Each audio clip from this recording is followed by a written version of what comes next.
Definisi dari lingkungan kerja. Lingkungan kerja adalah istilah yang merujuk kepada tempat di mana seseorang bekerja, beserta semua faktor yang ada di dalamnya, yang memengaruhi pekerjaan dan kesejahteraan karyawan. Ini mencakup berbagai aspek, termasuk fisik, sosial, psikologi, dan budaya. Lingkungan kerja yang baik dapat mendukung produktivitas, kesejahteraan, dan kepuasan karyawan. Sementara lingkungan kerja yang buruk dapat mengakibatkan stres, ketidakpuasan, dan masalah kesehatan.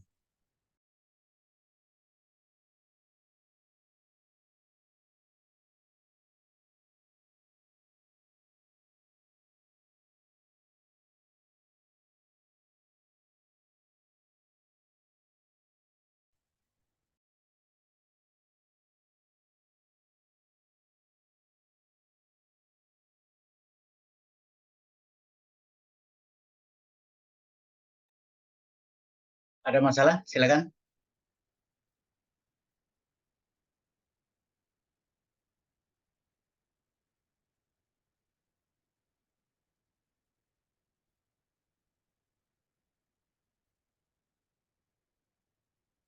Apa ada masalah? Sinyal?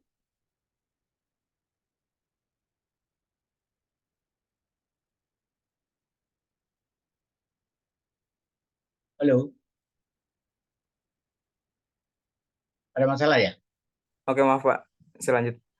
Yuk, silakan. Faktor yang mempengaruhi lingkungan terhadap struktur perusahaan. Yang pertama ada tanah dan alam sekitarnya, kedua ada ilmu pengetahuan dan seni, ketiga pemerintah dan hukum, keempat uang, kredit dan kapital, lima tenaga kerja dan sumber daya manusia, keenam sikap konsumen dan publik. Oke, lanjut.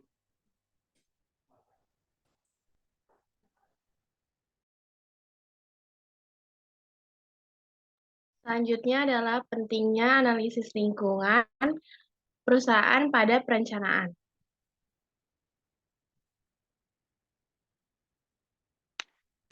Analisis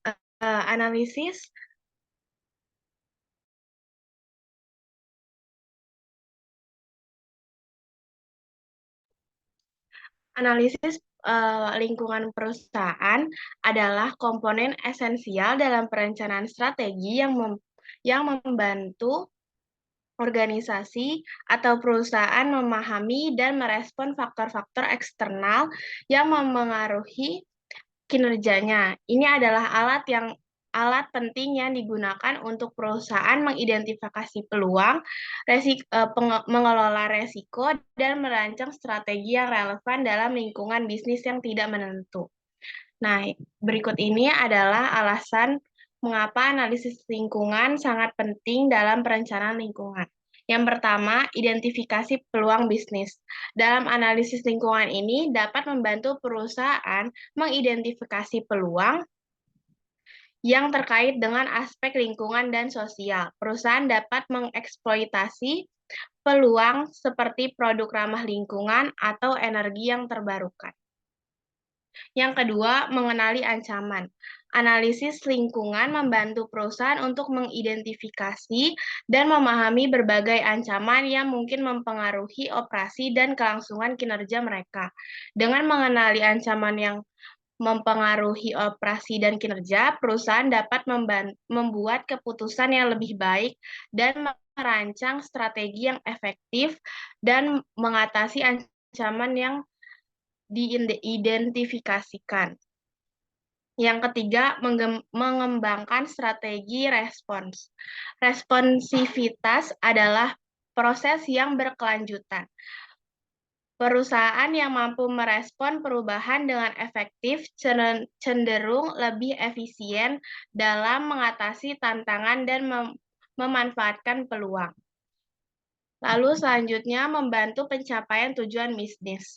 Dengan analisis lingkungan, perusahaan dapat merancang strategi yang lebih baik dan lebih relevan. Ini memungkinkan mereka untuk fokus pada area yang paling penting untuk mencapai tujuan bisnis mereka. Lalu yang terakhir, meningkatkan efektivitas organisasi atau perusahaan. Nah, analisis lingkungan ini dapat merancang inovasi. Ketika organisasi mengidentifikasi peluang baru atau tuntutan pasar yang berubah, mereka dapat mengembangkan produk, layanan, atau model bisnis yang inovasi.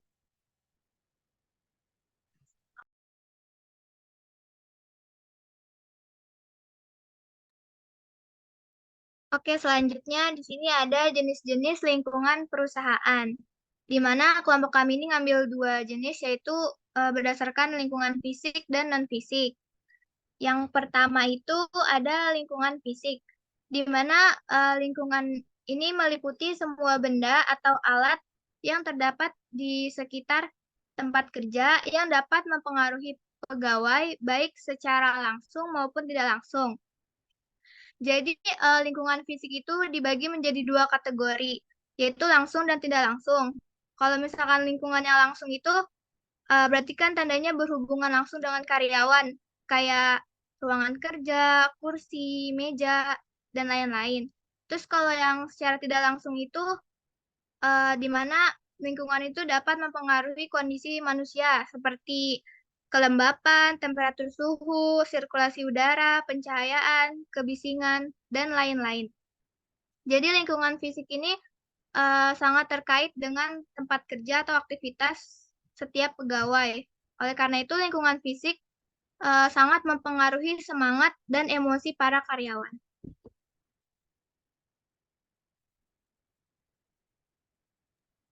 Baik, yang kedua ada lingkungan non-fisiknya. Lingkungan non-fisik, di mana semua keadaan yang berkaitan dengan hubungan antar karyawan, misalnya hubungan dengan atasan maupun dengan sesama atau bawahan. Elemen yang terkait dalam lingkungan non-fisik ini adalah budaya perusahaan dan kondisi kerja seperti work-life balance hingga hidup sehat. Lingkungan non-fisik berpengaruh terhadap kondisi perusahaan. Perusahaan dapat menciptakan kondisi yang baik serta mendukung produktivitas orang-orang di dalamnya.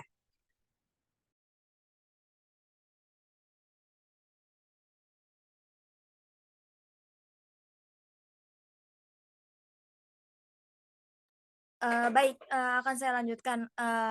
Selanjutnya itu ada keselamatan lingkungan kerja. Dalam konteks sistem manajemen K3, peran memimpin kesehatan dan keselamatan di tempat kerja menjadi tanggung jawab utama yang diemban oleh manajemen. Sistem manajemen kesehatan dan keselamatan kerja atau K3 bertujuan melindungi karyawan, mencegah kecelakaan, dan menciptakan lingkungan kerja yang aman dan sehat. 3 tujuan utama penerapan K3 ini berdasarkan Undang-Undang Nomor 1 Tahun 1970 tersebut antara lain, yaitu yang pertama ada melindungi dan menjamin keselamatan setiap tenaga kerja dan orang lain di tempat kerja. Yang kedua, menjamin setiap sumber produksi dapat digunakan secara aman dan efisien. Dan yang terakhir ada meningkatkan kesejahteraan dan produktivitas nasional.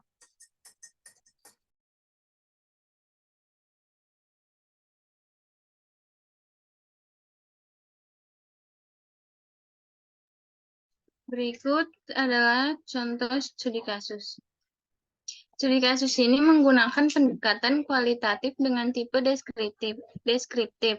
Pendekatan kualitatif digunakan untuk melakukan analisis lingkungan internal dan dengan evaluasi faktor internal di PTPN 7/0. PTPN itu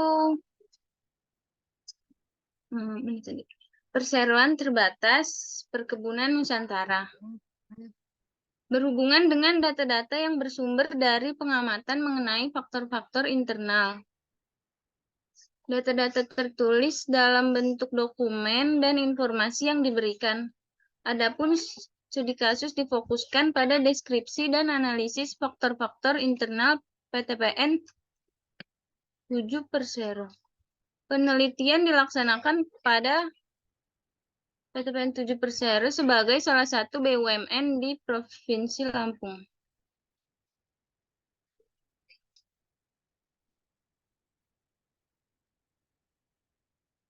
Analisis lingkungan internal. PTPN 7/0 memiliki lingkungan internal yang mendukung perusahaan tersebut dapat beroperasi dan mencapai tujuan perusahaan. Penulis mengetahui gambaran tentang lingkup lingkungan internal ini dari profil perusahaan yang diperbarui setiap tahunnya. Sesuai dengan pendapat Nilasari bahwa perusahaan memiliki lingkungan internal masing-masing. Lingkungan internal tersebut yang nantinya akan memunculkan kelemahan dan juga kekuatan dari perusahaan.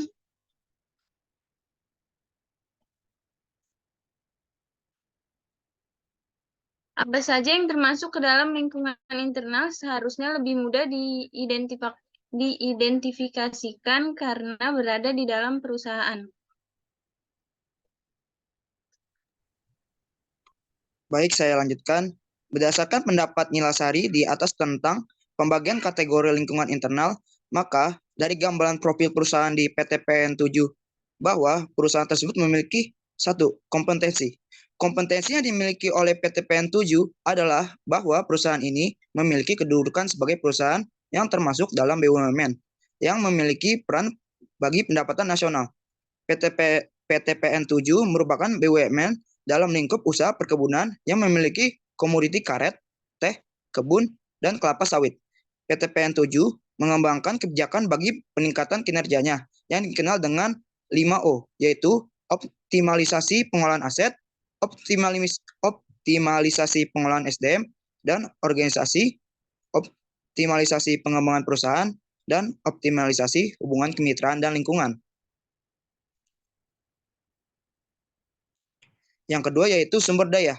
Sumber daya yang dimiliki oleh PTPN 7 antara lain yaitu laba di tahun 2019 mencapai 64 miliar. Nilai penjualan dan total aset mengalami kenaikan di tahun 2020.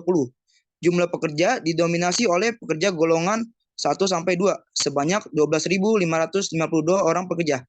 Tingkat pendidikan pekerja bagian bawah didominasi lulusan di bawah SMU sebanyak 10.295 orang pekerja.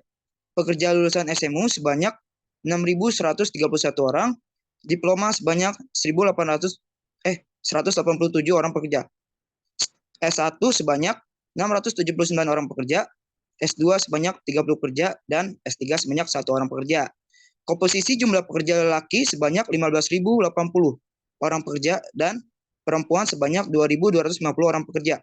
Sejumlah unit usaha mendapatkan penghargaan industri hijau dari Kementerian Perindustrian di tahun 2005, yaitu peringkat level 4 dan 5 diantaranya unit usaha bakery, pematangan kiwah, Kedaton, Tulung Buyut, dan Rejosari.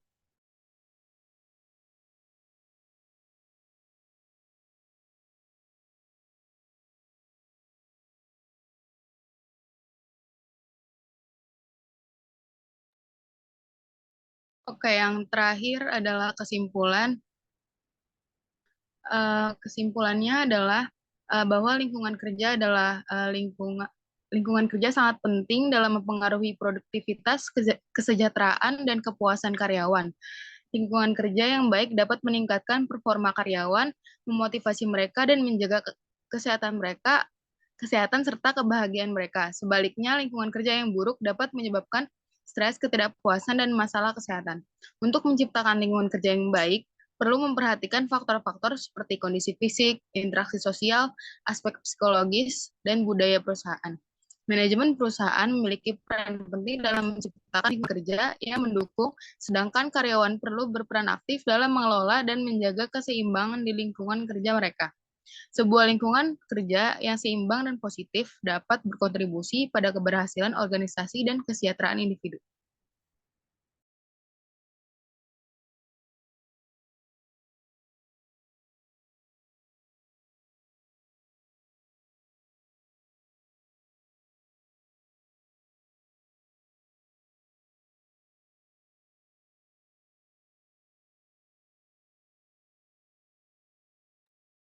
Lanjut kelompok yang berikut dan silakan kirim pertanyaannya ke chat.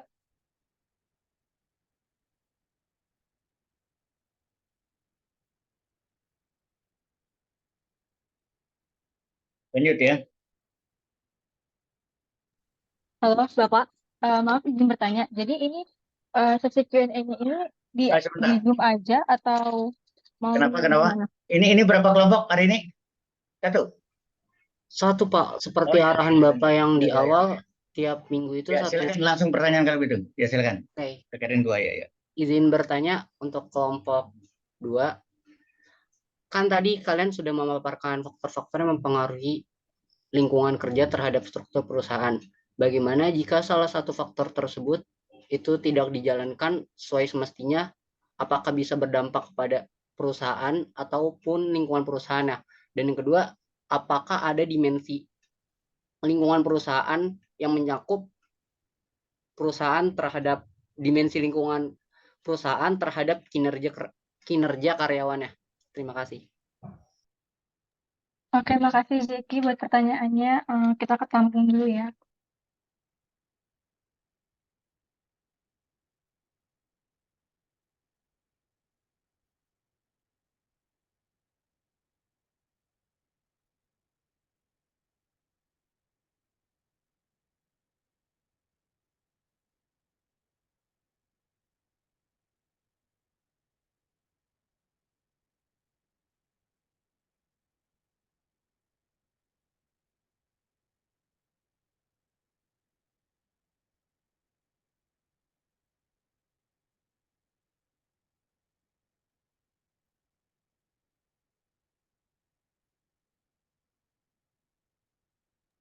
Iya, boleh. Dia apa pertanyaannya? Silahkan. Oke, sebelumnya terima kasih kepada kelompok 2 atas pemaparan materinya. Izin bertanya, tadi kan telah disebutkan tentang faktor-faktor yang mempengaruhi strategi dari lingkungan perusahaan. Nah, dijelaskan ada 6 faktor yang mempengaruhi lingkungan perusahaan. Nah, boleh dijelaskan kenapa faktor ketiga atau uang, kredit, dan juga kapital menjadi salah satu faktor yang mempengaruhi lingkungan terhadap struktur dari perusahaan. Terima kasih. Oke, dia. Terima kasih.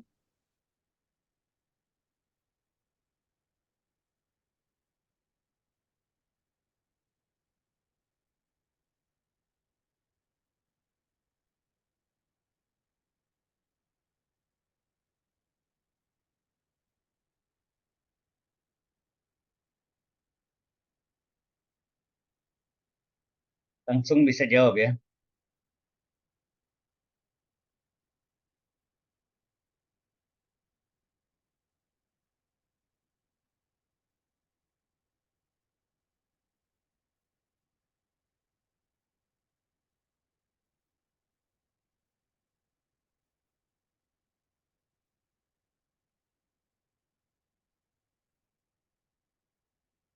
Silakan langsung.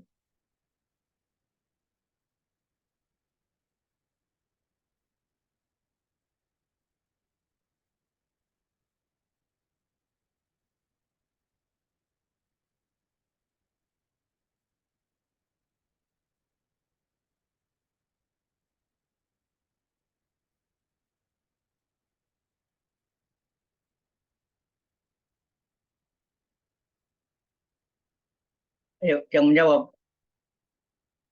Anggota kelompok. Nanti saling mengisi.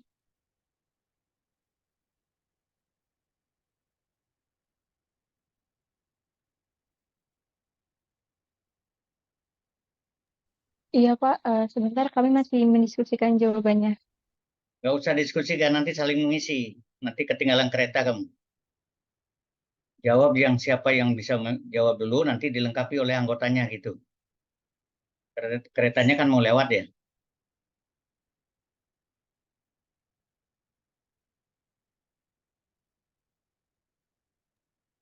Baik, izin menjawab Pak pertanyaan dari Dias tentang mengapa faktor uang, kredit, dan kapital menjadi salah satu faktor yang mempengaruhi lingkungan terhadap struktur perusahaan.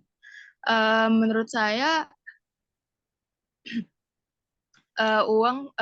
uang itu sangat diperlukan karena perusahaan tidak akan bisa menjalankan fungsi-fungsinya tanpa ada biaya atau dana untuk menjalankan perusahaan tersebut. Karena apa ya?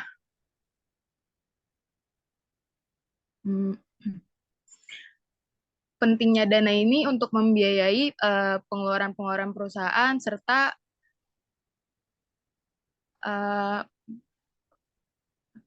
perencanaan yang yang dibuat perusahaan sejak awal, Pak. Jadi kalau misalnya tidak ada uang atau dana, maka perusahaan tidak akan berjalan. Dilengkapi ya oleh temannya ya. Itu belum jelas itu ya. Silakan.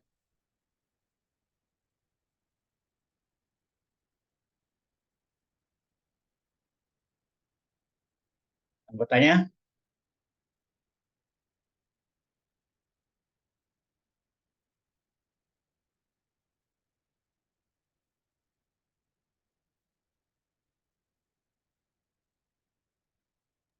Izin melengkapi, Pak. Yuk. Menurut saya perusahaan itu tidak akan berjalan kalau tidak ada dananya. Betul kayak tadi teman saya bilang, perusahaan tidak dapat menjalankan fungsi-fungsi tanpa kapital.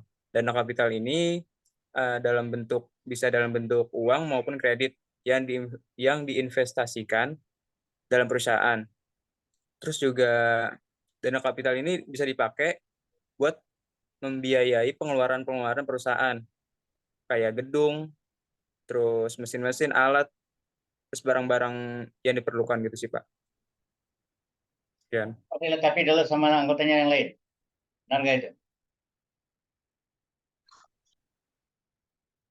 Coba sambil tayangkan apa saja bagian-bagiannya. Tadi kan sudah dijelaskan itu. Coba tayangkan apa saja itu. Jadi pertanyaannya fokus pada bagian uang ya. Coba slide tadi.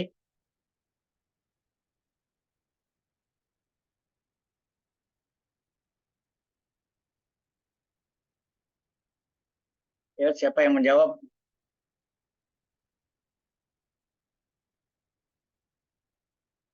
Moral. Ya. Pertanyaannya ngarah kemana? Pertanyaan tadi coba diulang. Uang. Ya. Ini Pak, untuk pertanyaannya, kenapa uang, kredit, dan juga kapital menjadi salah satu faktor yang mempengaruhi lingkungan terhadap struktur perusahaan? Tadi soalnya disebutkan aja, belum dijelaskan. Ya. Silakan siapa yang melengkapi?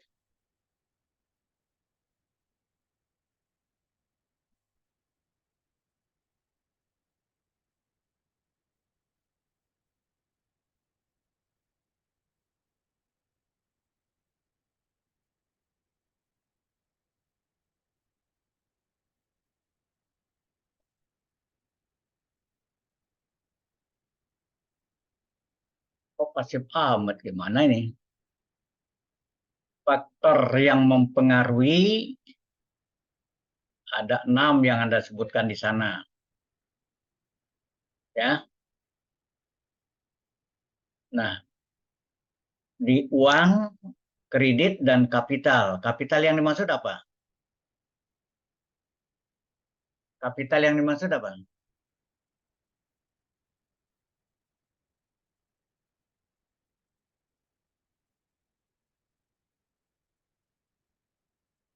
Ayo. Kelompok. Modal. Hah? Modal. Modal apa? Modal untuk perusahaan. Ya, modal berupa apa? Berupa investasi atau terkumpulnya barang-barang untuk perusahaan. Betul, di penjelasannya begitu. Nah, kalau Anda berbicara tentang faktor yang mempengaruhi lingkungan terhadap struktur, ketika ada sekian faktor, salah satunya uang kredit, artinya apa? Bisa suksesnya berjalannya perusahaan ditentukan salah satunya itu dong. Ya. Haruskah ada uang, ada kredit? Jawabannya sebetulnya karena fleksibilitas yang dibutuhkan kalau ada uang. Fleksibel dia. Untuk membayar segala kewajiban, baik itu uang, cash, termasuk kredit yang bisa dicairkan, gitu. Nah, modal-modal seperti tadi, mungkin ada kapital yang bergerak atau tidak bergerak, juga bisa dipakai sebagai jaminan. Ya, jaminan. Nah, kalau Anda berbicara tentang struktur, itu terkait dengan aspek uang kredit dan kapital. Dilihat dari kemampuan aspek itu sendiri. Artinya apa? Kalau aspek yang dimaksud itu cukup besar, ya, cukup memadai, juga harus diperhatikan tentang kapasitas dari perusahaan itu sendiri, besar kecilnya, itu. Sehingga strukturnya pun akan menjadikan dia akan berbeda, itu struktur loh. Artinya akan terbalik kalau memang uang kredit maupun kapital itu terbatas, strukturnya itu paling yang sederhana. Sederhana loh. Karena jenis pekerjanya tidak begitu jelimet dan tidak memerlukan struktur yang sangat rumit. Itu. Makanya kita berbicara dari struktur dulu. Nah, kalau begitu, perusahaan-perusahaan ini, kalau kita contohkan perusahaan besar, kecil, atau sedang, biasanya terjadi dari perusahaan yang besar. Kalau sedang kan masih tatanan biasa, apalagi kecil. Artinya apa? Ketika uang kredit maupun kapitalnya besar, tentu kalau kita berbicara struktur akan menjadi struktur bukan hanya lini, bisa jadi fungsional. Itu. Dan fungsionalnya pun sesuai dengan keperluan, karena aktivitasnya itu adalah berbagai jenis misalnya, bukan 1-2 jenis bisnisnya, dia akan semakin rumit. Itu. Makanya kembali besar kecilnya modal akan berpengaruh terhadap struktur perusahaan. Itu baru berbicara struktur. Nah, kalau begitu seperti judul Anda, faktor yang mempengaruhi, ya jelas. Jelas itu. Coba kalau Anda punya usaha, bukan perusahaan ya, usaha pisang goreng, Pontianak, begitu. Segmen Anda kan paling lingkungan. Kalau Anda bukan berada di akses jalan yang besar. Itu sangat sederhana, perlu bikin struktur nggak? Bosnya Pak Ketut, nah, karyawannya ada tukang potong pisang, ada tukang goreng, ada bikin adonan gitu. Dengan 3 orang aja sudah kelebihan. Itu sederhana banget. Jadi dari yang namanya kepala bisnisnya sampai karyawan cukup sederhana banget gitu. Nah, kalau perusahaannya sudah besar, memerlukan penanganan dalam aspek-aspek departemen yang banyak, bagian keuangan siapa, kan gitu lah, ada kelihatan. Bagian produksi siapa, ada kelihatan. Ya, bagian SDM siapa, ada kelihatan. Jadi terbagi menjadi beberapa departemen. Itu. Nah, itulah strukturnya nanti akan terlihat. Itu. Kalau begitu, memungkinkankah struktur berpengaruh langsung terhadap kinerja? Sebentar dulu, kata ahli. Karena apa? Struktur bisa jadi tidak berpengaruh langsung terhadap kinerja, tidak berpengaruh langsung. Oleh karenanya, karena tidak berpengaruh langsung, bisa akan dibidik satu mediasi yang disebut dengan perilaku. Perilaku apa? Terserah. Misalnya, ya, ketika jelimetnya organisasi yang tidak atau belum tertata dengan baik, bisa jadi perilaku yang dimaksud adalah motivasi kerja, semangat kerjanya, gitu.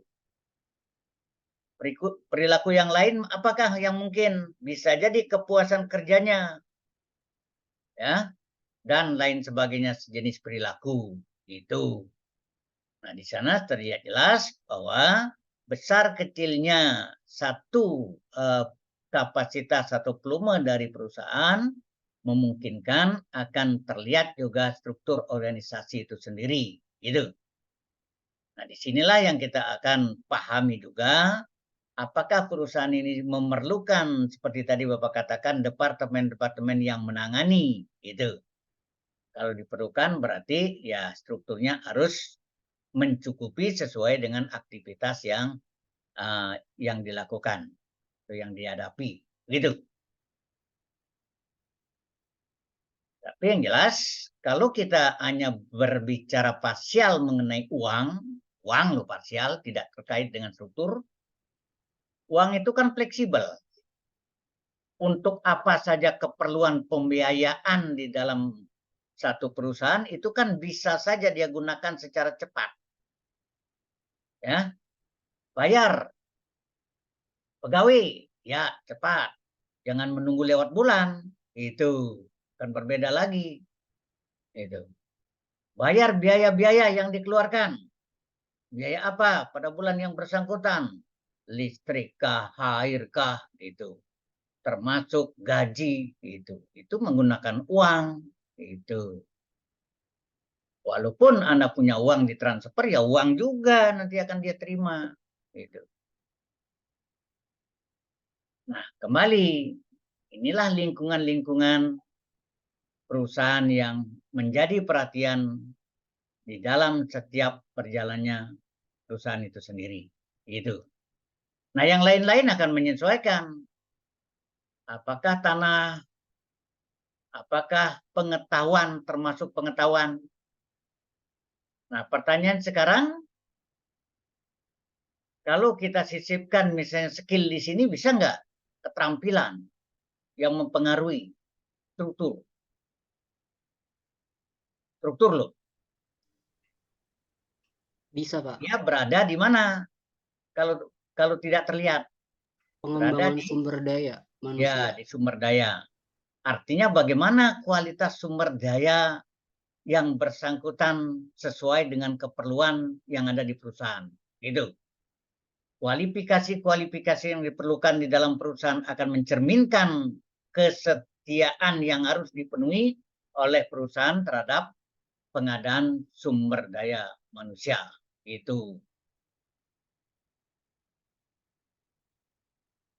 Jangan bikin rumit, ya, karena itu yang diperlukan. Makanya ketika kita praktik nanti, ketika kita menghadapi situasi nanti, akan lebih konkret jelas keperluan-keperluan SDM sesuai dengan bidang pekerjaan yang tersedia. Itu. Oke, lanjut dulu, nanti Bapak komentari suatu saat. Silakan bertanya lagi. Cepat dikit ya.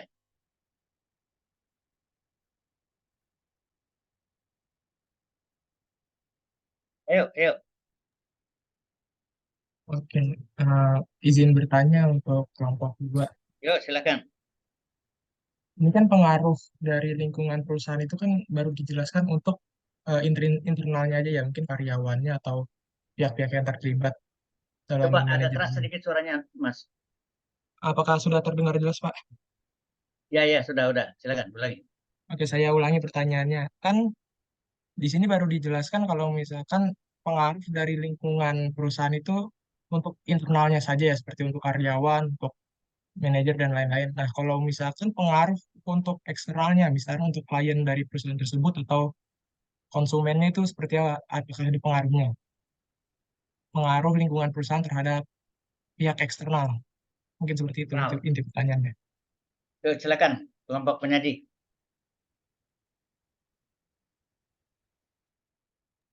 Maaf Pak, sebelumnya saya izin menjawab pertanyaannya Jackie yang pertanyaan pertama tadi. Untuk pertanyaannya Jackie tadi kan gimana kalau misalkan ada salah satu struktur yang tidak berjalan. Jadi kalau misalkan salah satu faktor itu tidak dijalankan dengan benar, itu bisa mengakibatkan ketidakseimbangan atau kegagalan dalam suatu situasi.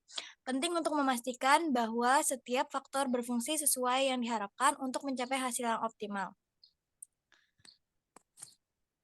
Untuk jawaban dimensi akan dilanjutkan oleh teman saya.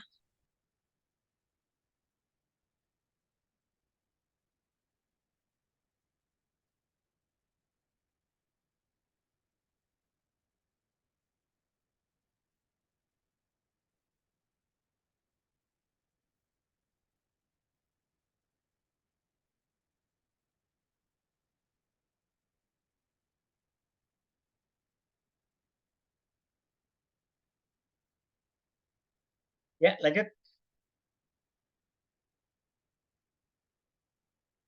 Yang lain on-cam semua ya. Yang belum.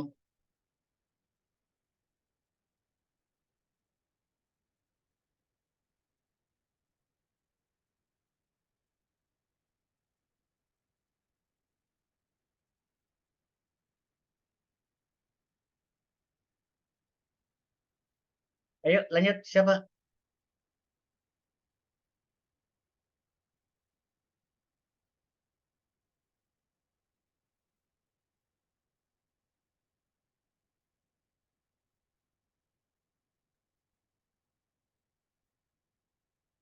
Kuenya ayo. Jangan terlalu sering dipanggil loh ya.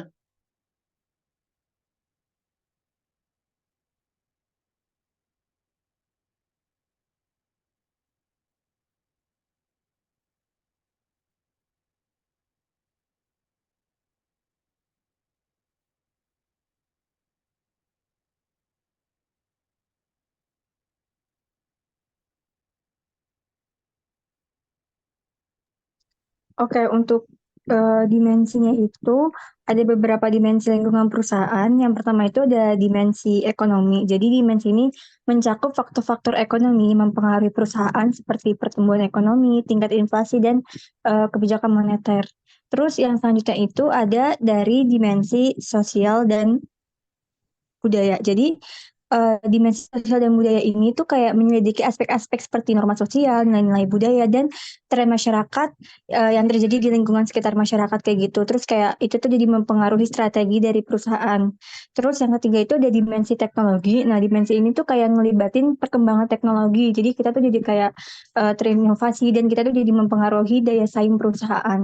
Terus yang selanjutnya itu ada dimensi politik. Jadi kan kalau misalnya kita dalam melakukan kegiatan ekonomi itu kan juga pasti kita ngelakuin kegiatan politik itu kan.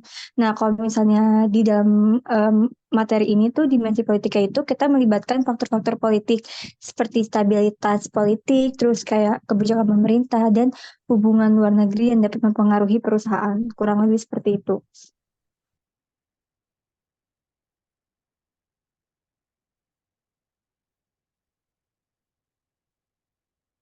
Sudah dong? Kalau sudah lanjut pertanyaannya.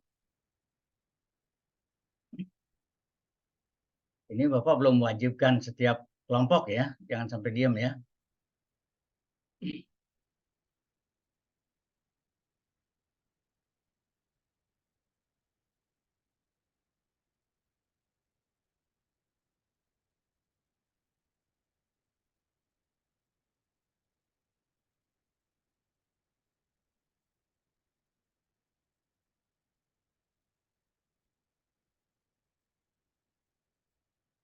Sering dijumpai bahwa sikap konsumen pasif. Itu contoh. Bagaimana Anda bisa mempersiapkan alternatifnya? Silakan Lulu. Lulu. Iya, Pak. Kalau konsumen pasif sebagai konsumen itu kan sebagai pihak eksternal ya, Pak. Ya. Terus kita tuh sebagai pihak dari perusahaannya sebagai internal mungkin harus lebih kan sebagai penjual ke konsumen harus lebih mungkin menawarkan lagi atau apa ya? Menawarkan, memperkenalkan, merayu, apa? Ya, Apa? mengajak atau lebih produksi, menawarkan, mempromosikan lebih giat lagi mungkin Pak kepada Jadi konsumen. bisa mengadakan pendekatan dengan berbagai kegiatan, doh. Iya. Ya, jadi jangan langsung merayu. Ya, kalau dia muak, dirayu, hati-hati itu. Tapi ketika kita mampu mengadakan pendekatan dengan berbagai kegiatan secara tidak langsung, ya, lama-lama karena dia tertarik dengan kegiatan itu dan juga menyatu dengan apa yang menjadi tujuan, secara otomatis mereka akan terpanggil, apalagi sudah terbukti begitu. Terpanggil apa? Niat untuk berkolaborasi. Terbukti apa? Memang dibutuhkan barang itu, gitu. Saya ambil contoh, ketika ada kejadian-kejadian katakanlah bencana loh, ya. Salah satu bagian dari perusahaan cepat tanggap untuk membantunya. Kalau begitu, apa nama kegiatan yang bersangkutan? Kegiatan sosial dong, membantu sesama dong, ya nggak? Nah, kalau itu kegiatan sosial, membantu sesama, siapa sih yang tidak tergugah? Baik yang dibantu langsung maupun sebagai pengamat atau penonton dalam tanda petik, bahwasanya Pak Ketut baik banget orangnya, atau perusahaannya Pak Ketut perusahaan angin ribut, nah, PT Angin Ribut, ada PT Angin Ribut, sering membantu. Ini artinya apa? Perusahaan ini loyal kepada masyarakat, ya, apalagi misalnya dia sebagai konsumen yang sudah pernah melakukan transaksi begitu. Nah, kendatipun dia belum melakukan transaksi, pengenalan seperti itu memang diperlukan, itu memang diperlukan loh. Nah, disinilah lesunya satu kegiatan konsumen bisa dilakukan dengan cara salah satunya adalah mengadakan pendekatan lewat kegiatan-kegiatan yang bermanfaat. Itu merayu nggak? Nggak dah? Elegan nggak? Elegan dah? Diharapkan nggak sama masyarakat? Iya dah? Jadi semua kena. Ya, semua kena. Kalau begitu, dapat nggak Anda jawab perusahaan apa kira-kira yang pernah melakukan itu? Karina Putri, silakan. Karina Putri, perusahaan apa kira-kira itu? Karina, mana Karina? Halo. Apa saya coret namanya tidak masuk? Ini diskusi loh. 1, 2, 2,5, 3. Ya bagus ya. Karina Putri. Siapa? Apa jawabannya?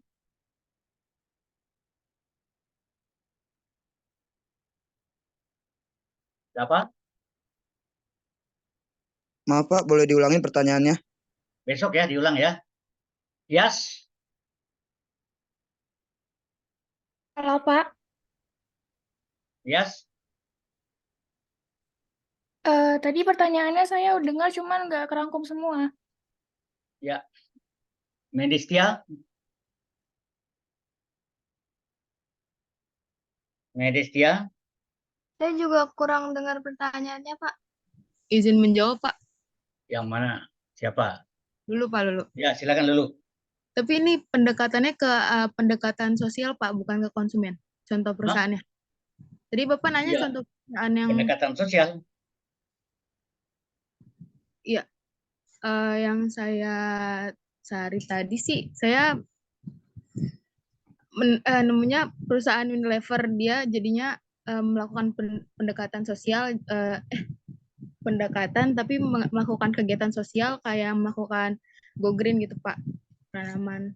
Itu perusahaan apa yang pernah Anda lihat? Unilever Pak. Unilever. Iya. Betul? Iya Pak, ada sumbernya. Lain Unilever Anda lihat yang lain?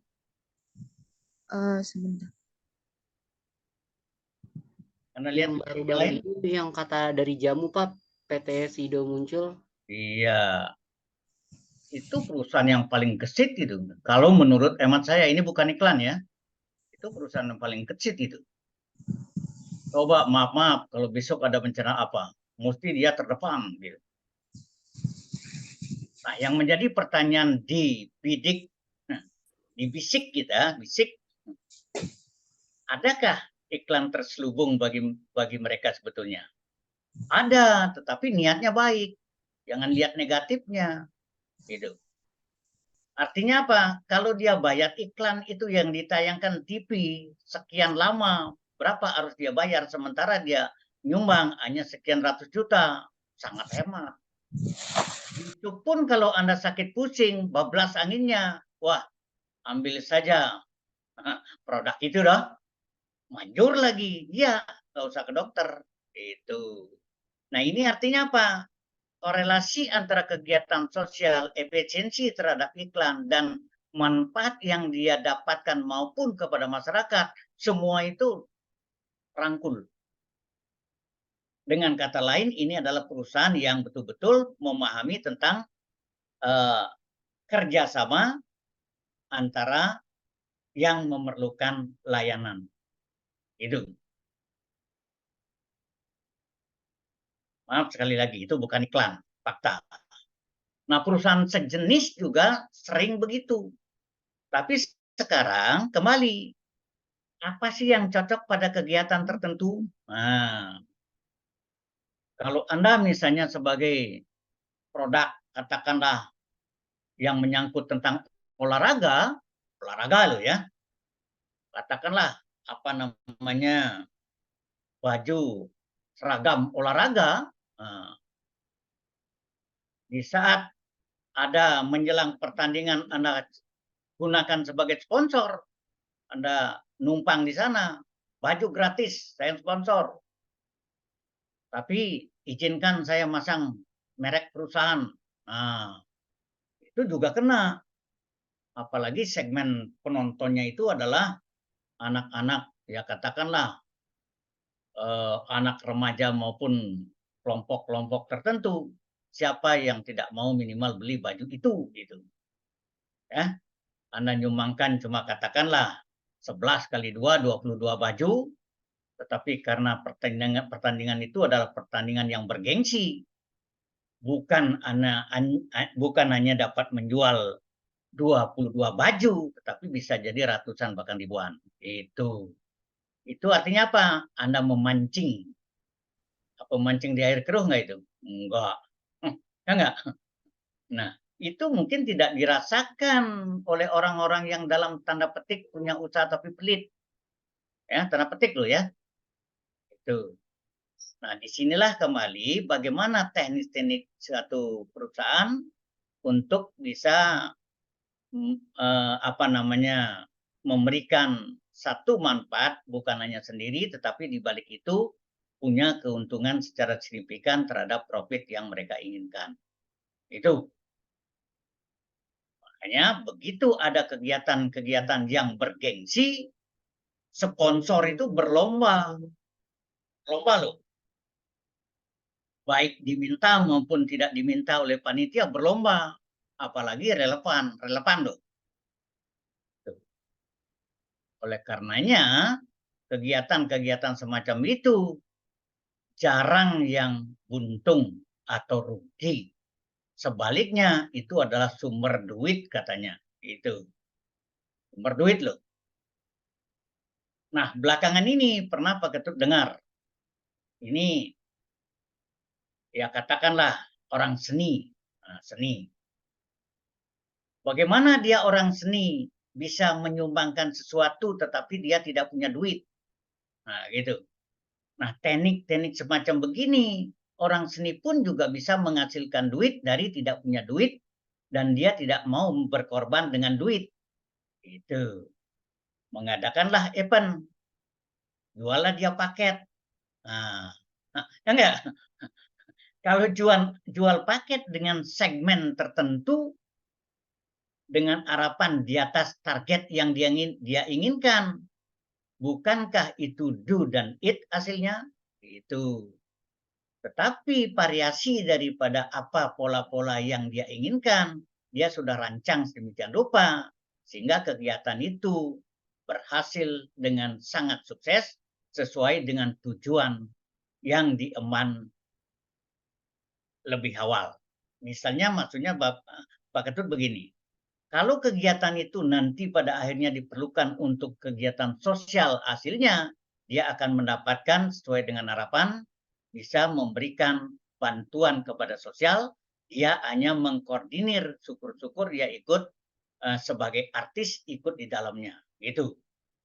Orang nyari artis saja, artis yang sosial gratis, ya enggak? Itu nggak bayar, gitu. Yang bayar siapa? Masyarakat, penonton, dan sponsor. Sponsor dapat, penonton juga iya. Kalau polisi gratis nggak? Anggap sajalah gratis karena tugasnya. Itu kasih kopi saja, ya nggak? Dan kerating deng satu, begitu misalnya gitu. Jadi itu. Nah, kembali. Sisipan-sisipan begitu para pebisnis, ya nggak? Sangat jeli melihat peluang-peluang sesuai dengan kapasitas produksinya dia, artinya kebutuhan apa dan siapa yang akan menggunakannya. Itu. Kalau yang begitu-begitu orang bisnis kan melotot matanya dia, telinganya melotot, dengerin, mengamati, matanya juga iya, instingnya juga iya. Ingat insting. Naluri daripada sesuatu kegiatan bisnis, kalau bis dan nis, nah, hasilnya do dan it, itu instingnya yang tinggi. Makanya coba kalau misalnya Anda ngobrol dengan orang bisnis, sedikit-sedikit kan usaha dah, kesempatan dah, jauh-jauhnya paling konsumen dah, iya, itu nggak ada berpikir yang pertama modal, ya. Kalau saya tanya Anda itu, apa yang diperlukan utama kalau bisnis? Modal, 100. Tetapi di balik modal, kalau Anda nggak punya insting yang kuat, maaf, saya kasih sekarang 1 miliar. Bunga katakan 1%, bisa melebihi hasilnya di atas bunga itu nggak? Padahal saya sudah kasih 1 miliar. Kalau enggak, Anda bukan orang bisnis. Itu. Anda adalah orang konsumtif, dikasih uang 1 miliar, paling beliin mobil mewah saja untuk bisa jalan-jalan. Itu. Tidak salah Anda gitu. Kalau orang bisnis, Pak Ketut, saya nggak mau modal 1M, Pak Ketut. Tapi tolong saya berikan kesempatan proyek.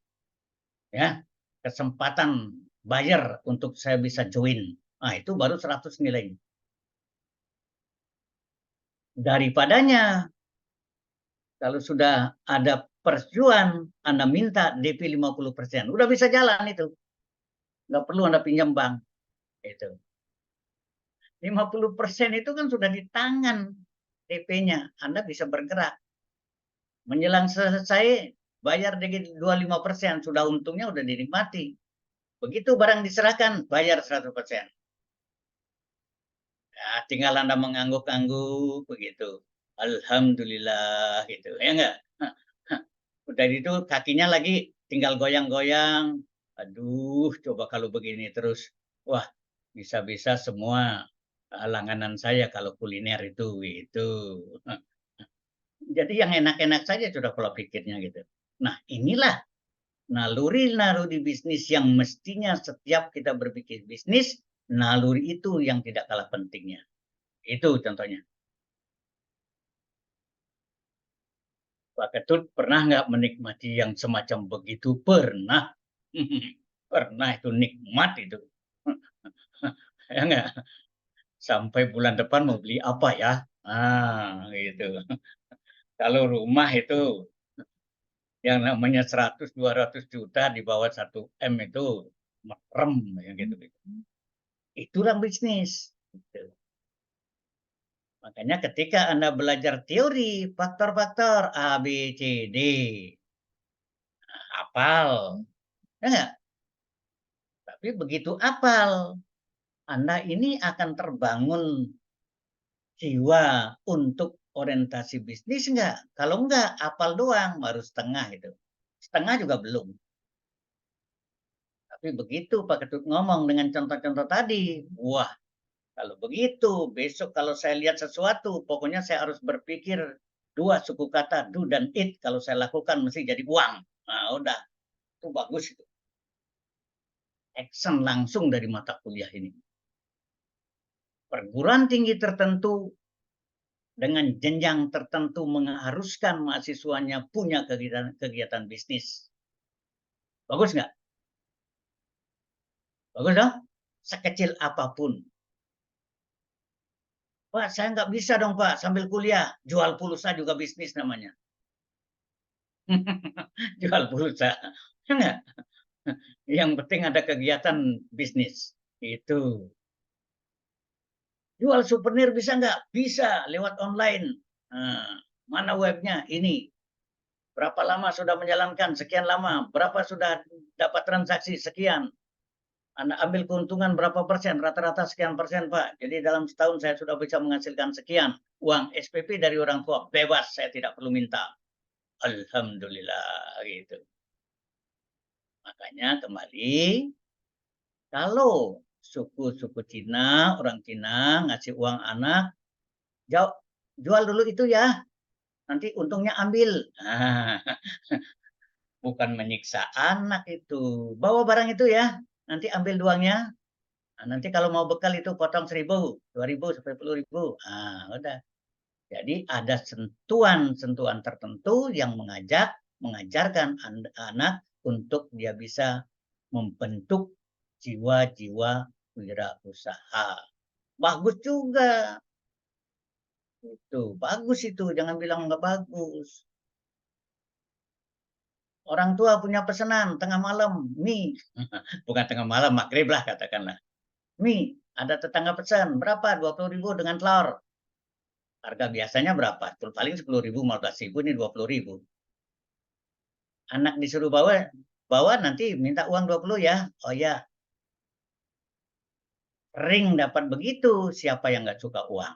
Ayo, ini nak, dapat 2.000 ya. Besok bawain lagi kalau ada minta ya. Oh iya mah, langsung semangat ya. Itu. Nilai semangat itu dia akan belajar dan belajar. Kita belum apa-apa lebih baik pegang api. Waktu 1 menit pegang api. Apalagi 1 jam, pegang api selamanya. Gitu.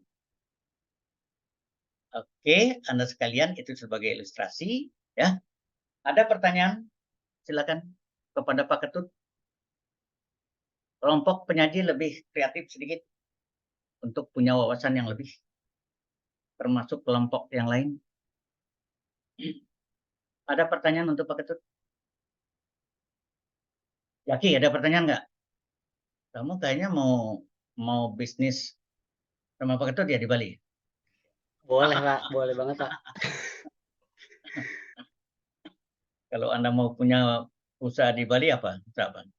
Artis-artis itu banyak punya usaha di Bali.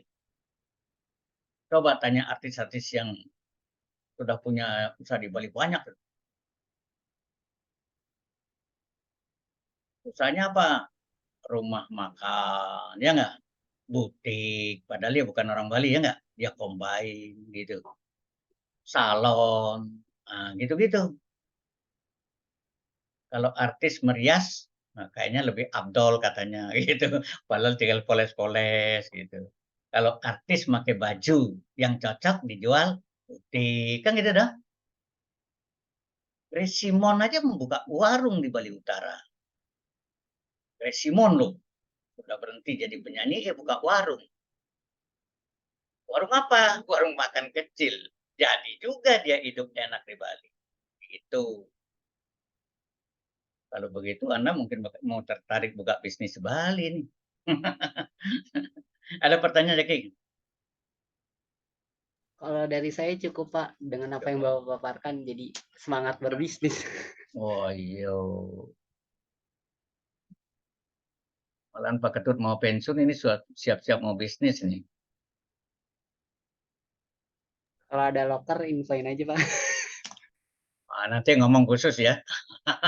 Ya. Ngomong khusus ya, jangan di sini ya. Nanti didengar sama Erliana. Nanti dia minta bareng itu.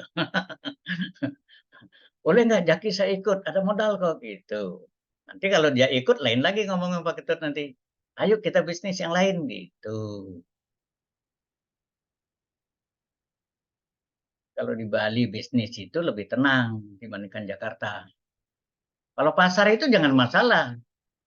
Bisnis di Bali, pasar di Jakarta oke, pasar di Melbourne juga yes gitu.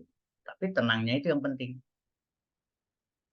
Orang kalau ada macam-macam digoda, diacak sama orang lokal itu adat yang nanti akan berbicara. Ya, adat yang marah gitu. Bukan polisi yang marah, adat yang marah. Mana yang lebih berkuasa, polisi apa adat? Adat itu. Anda jangan macam-macam, langsung dipukul padahal orang lokal dengan orang lokal itu. Kapok dia gitu. Polisinya bengong aja gitu. Pernah itu terjadi. Itu. Karena akan merugikan diri sendiri dah. Nah, yang tidak pantas disalahkan gitu. Yang tidak pantas loh. Kalau pantas sih urusan polisi gitu. Tapi kalau mengada-ngada, adat polisinya Bali gitu. Makanya orang-orang yang berbisnis di Bali adalah orang-orang yang memang sudah tahu untuk menikmati ketenangan dan hasil yang cukup baik. Cukup baik apa? Kalau gesit saja, mereka tidak kalah dengan kota besar karena dimanapun barang itu bisa dijual. Terutama ya barang-barang yang bisa dikirim itu. Kalau makanan siap saji relatif nggak bisa, kan gitu dah. Apalagi misalnya ada kuliner apa namanya khas Bali dipesan oleh orang Jakarta, itu bisa loh. Dulu pernah itu orang Jakarta minta ayam ala Lombok, ayam taliwang, dikirim itu berapa ratus ekor itu. Sampai di Jakarta apa? Dipanasin saya cukup. Karena paketnya kilat, ya langsung naik pesawat, begitu sampai di Jakarta langsung dikirim ke pemesan. Jadilah dia makan ayam taliwang ciri Lombok yang dibikin di Bali, bukan di Lombok loh. Kalau begitu produk apa itu? Produk Bali apa produk Lombok? Produk Lombok. Mereknya Lombok, produknya Bali. Produk, oh iya betul. Sama dengan tamu-tamu Belanda kan suka dengan seni-seni irian, asmat. Ya nggak? Apa komentar dia? Ini barang terlalu kaku. Tidak apa namanya, tidak bukan istilah lentur ya, tidak halus. Nah, ngobrol lah dengan seniman Bali. Bisa nggak buat barang begini? Kan itu dah. Oh bisa, itu gampang. Lebih bagus dari itu juga bisa. Ya minta yang bagus. Akhirnya apa? Mendapat pesanan secara rutin. Bukan 1-2 tetapi agak besar-besaran. Dan yang turunannya juga. Apa nggak enak itu? Kalau tadi duit, ini dolar. Gitu, dolar yang dibayar. Dengan kata lain, dia tidak mencari barang di asmat. Itu. Enggak. Mencari barang model asmat yang sudah dimodifikasi made in Bali. Tuh. Karena sentuhan tangan Bali itu yang dia suka lebih bagus dibandingkan, maaf kalau saya ngomong begitu ya. Ini kadang-kadang kata Pak Ketut bisa salah gitu ya enggak. Yang lebih cocok seleranya dengan barang yang tadi itu lebih cocok, bukan lebih baik, itu nggak boleh gitu. Lebih cocok. Nah, kecocokan ini menjadi daya tarik tersendiri. Malahan yang booming, ya, ukiran Jepara itu finishing di Bali. Finishing loh. Ini barang apa? Made in Bali. No Jepara. Orang finishing dibelinya di Bali, dibuat dasarnya di Jepara. Made in Bali, no Jepara gitu. Karena finishing. Nah, harga kembali sudah jauh berbeda dengan Jepara karena finishing. Kok cuma beli finishing? Iya, karena daya tariknya lebih menggugah. Itu. Makanya kalau orang fanatik pembeli-pembeli semacam begitu, saya harus produk utuh yang dari awal sampai akhir adalah Bali. Ya. Tapi berapa sih yang begitu? Yang punya duit lebih dong? Nah, yang punya duit rata-rata yang penting harga sedang. Diambillah barang sejenis itu, produksinya di Jepara, finishingnya di Bali lebih murah. Gitu. Jadi nanti kalau Anda kaya, jangan beli yang begitu, tapi beli yang lebih utuh.